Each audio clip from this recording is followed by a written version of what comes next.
Hello there, my beautiful friends. Thank you so much for joining me. I'm here creating content to invite as much love, acceptance, silliness, and delicious food into your life as I possibly can. My name's Julia, and I'm just another human floating around on this earth that loves to cook. So let's get into this week's food. Thank you for the smoothie. It's full of chaga and reishi and what do you call them? Magic potions. Magic potions. Breakfast is actually my least favorite meal to make. I just find it takes up so much time and energy in the morning while I could be doing something else, something more productive. Not that feeding yourself isn't productive, but I always have such an urge to get a lot of work done in the morning, and breakfast just kind of inhibits me from doing that. So anyways, I feel really grateful when somebody else makes me breakfast. I've also been in an absolutely horrible habit of going to bed really late, waking up late, and not having breakfast until like noon, and not having lunch until like 3 or 5 o'clock in the afternoon, which is dinner time. 5 o'clock is dinner time, but that's been my lunch recently. So for today's lunch dinner meal thing, 10-second rule. I am making myself a delicious sauce, very simple, with some lime juice, soy sauce, and gochujang. And as you saw, I sauteed up some carrot and some tofu, got that in my bowl along with my noodles, cilantro, my sauce, mixed everything on up, and just enjoyed the vibrantness that this bowl was. The gochujang spice just lights up this bowl and makes it so freaking beautiful, although it also made it very spicy. Beware. And on this night, my friend, roommate, had her birthday party, and a bunch of people just brought finger food, so I just snacked the whole night and enjoyed some nice company. Thank you so much to matcha.com for sponsoring today's video. First things first, I want to tell you guys, they have lip balm now, and I have been legitimately obsessed. I have 2 of them in my fanny pack at all times, just in case I lose one, and you can't go without it since I've tried it. It has mint in it, makes my lips all tingly and awesome. I've really been enjoying it. Great ingredients. But along with their awesome lip balm is they have so many amazing matcha products, and their matcha is actually farmed from the only 60 authentic farms that are left in this world. So you're not only supporting an amazing matcha company, but you're supporting authenticity and ancient traditions. Their eye-catching greener than green matcha is sweetly earthy tasting and is an amazing way to start the day. It gives you that boost of energy without the crash that coffee gives you, and I have been absolutely loving my morning matchas throughout this month of March. Can I say I didn't cheat and have some coffee throughout this month? Can't lie, I definitely have. But my morning matcha is still just an absolute tradition, and I find it slows you down in a beautiful way. Instead of just rushing in this grab-and-go society, stopping, taking a minute, and making something beautiful to drink is just... They have a bunch of different grades of matcha, and sometimes it can be hard to know what one's going to be best for you. But if you get their variety pack, it will give you a chance to try all of their matcha and choose the one for you. Along with their delicious tins of matcha, they also have some turmeric powder, which I absolutely love in cooking, and golden milk lattes. And they have this electrolyte drink, which is really good, surprisingly. If you'd like to try out matcha.com, get the variety pack like I mentioned, click that link down in my description box and use my code JuliaMatcha for 25% off at checkout. That's an amazing deal for some amazing matcha. Thank you so much, matcha.com, for sponsoring today's video. You know, sometimes I really put on a show for you guys for breakfast, and this week I'm literally just chilling. I had some avocado toast with salt, balsamic vinegar, chili flakes, and then I went to a coffee shop to get some freaking work done. I had a hot chocolate and a massive cookie, and was I beaming on a sugar high after? Absolutely. Did I love it? Yes. Once I got home, I thought it'd be a good idea to put some vegetables inside of myself, so I chopped up some carrots, onions, zucchini, mushrooms, and we're going to start sauteing everything in a frying pan with a good amount of olive oil, and we're just looking to brown everything up and get it well seasoned. Added some salt, and in some salted boiling water, I added some red lentils and this round pasta, which is so freaking fun to eat. However, you have like 10 of these little pastas and you're so full because they're just massive. And into the pan with the vegetables, I added some red sauce, zucchinis, chili flakes, pepper, splash of water, and once the noodles were done, I added some pasta water, strained everything, and got that into the pan all mixed together. This was an absolute freaking disaster trying to get it inside of this bowl, but we managed, and I don't know what to call this dish. Pasta, soup type of thing. It was great. Do, do, do.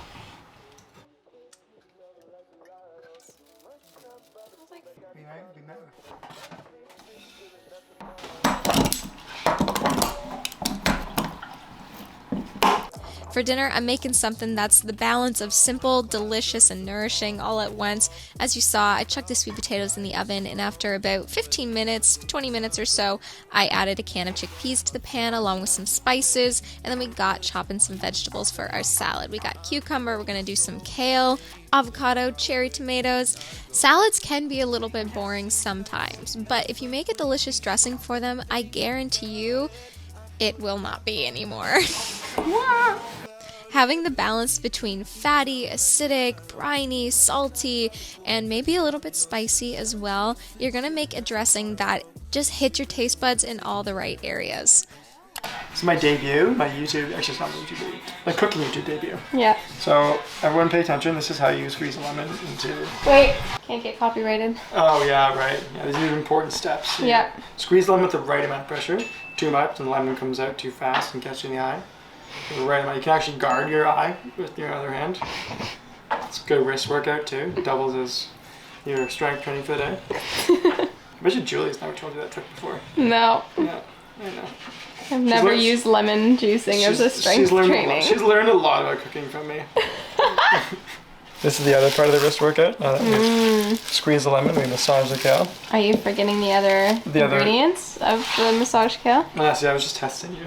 Oh, yeah, just testing. Just testing you. We need olive oil and salt, too. Mm-hmm. I was just warming up the kale. Just giving her a little taste of what you got? Exactly. Yeah. It's like first base. This took a turn. You have children on your channel, relax.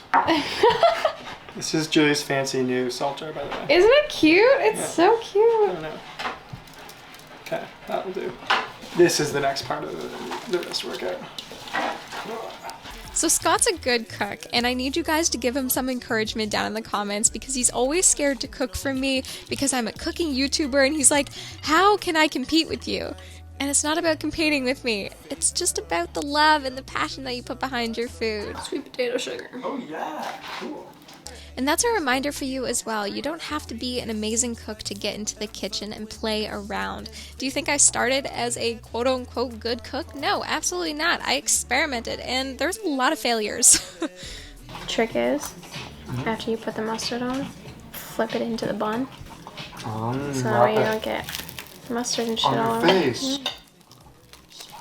Cooking to me is an art form and a playground. There's so many different ingredients to experiment with and see what they do, see what they taste like, see how they taste together. It's just fun and exciting, and the best part is you get to frickin' eat it after, and I'm all for that. And here's something I want to speak on. We kind of get obsessive with food, worrying about what this ingredient or that ingredient is going to do to our bodies, but I'm telling you, moderation is the key. Trying your best to be conscious of what you're putting inside of yourself, but knowing that obsessive nature is not coming from a place of love. It's coming from a place of lack. When I was struggling with my eating disorder, I restricted foods that I thought were bad for me because I was scared of how things would affect my health and how they would make my body look. And now I remind myself that there's a place for all foods in my life. Yes, I try my best to fuel my body with things that make me feel my best because I want to be happy and live a long time. But I'm doing that out of a place of love instead of a place of fear. No! Oh, 5-second rule. It takes time to get comfortable with yourself, get comfortable with food, and know how to listen to your body. So don't think that you're just going to wake up overnight and be able to fix yourself. Time, grace, love, understanding, words of affirmation, little reminders are what is going to help you transform. And also consuming as much positivity as you possibly can because we are negative people. I'm a negative person. You're a negative person. We all have negative thoughts inside of our brain. But having reminders of positivity can help us. and make our lives a little less overwhelming and stressful. So I'm sending you love, I'm sending you positivity, I'm sending you encouragement because you are an amazing person and I want you to thrive in this world. And because I was busy hyping you up, I didn't tell you how to make this stir fry, but let me tell you, it was delicious, and I'll write the ingredients down below for you. Me and Scott sat down on the couch, ate our bowls of noodles, watched a movie, and I went back for seconds, but I was distracted by trying to keep up with this movie while I walked away and didn't film my seconds. And eating dinner on the couch after a long day is just one of the most satisfying things to do, and sometimes it's just exactly what you need. You also may need melon in your life. I sincerely just want summer to come already so I can eat all of the freaking fruit, because currently fruit is so expensive where I live and I can't justify it in my own brain. Anyways, another very simple breakfast: melon, yogurt, granola, and a little bit later I made myself a smoothie with lots of ice, plant milk, bananas, protein powder, lots of different magic potion mushroom powders, cocoa powder, and some kale. Alright, well, hello. Does it look like baby puke? Yes. Yes, it does. But it only slightly tastes like baby puke. Kale just makes everything a little bit bitter, but that's okay. It doesn't actually taste like baby. It's pretty good. It's pretty good. It tastes like protein powder. Oftentimes, life is really busy and food is just a necessity. It's not something that we can obsess over or put a lot of effort into because life is crazy. Today, I just made myself a sandwich. I got some Dijon mustard, sriracha, some leftover vegan dogs, kale, avocado, closed up the bun, sandwich, bread, and enjoyed. Later that night, we went for a run as a group. Scott actually does a run club every single Monday, and a bunch of people show up, and it's just so beautiful to see how much community he's created.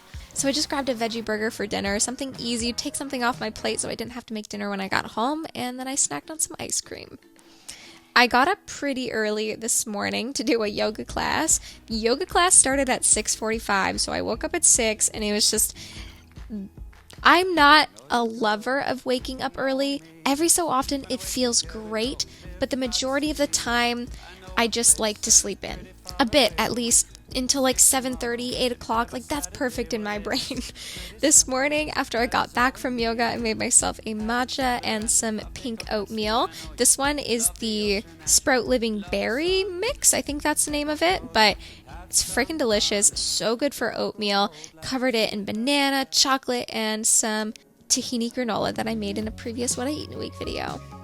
A bit later for lunch dinner, because that's just how I roll recently, we're making a big udon noodle stir fry. So I got my udon noodles into a hot pan with some olive oil, added my onion, cilantro, and red peppers to the pan, and then into a jar I got some soy sauce, gochujang spice, or gochujang, my apologies, peanut butter, rice vinegar, and then I shake that up sonora. Back to our pan, we got a little bit of brownness on our udon noodles, seasoned everything with a little bit of salt, and then because I didn't have any edamame in the house, I just threw some peas in there for a little bit of protein, a splash of water, and then our sauce. Mixed everything on up, and then plated her.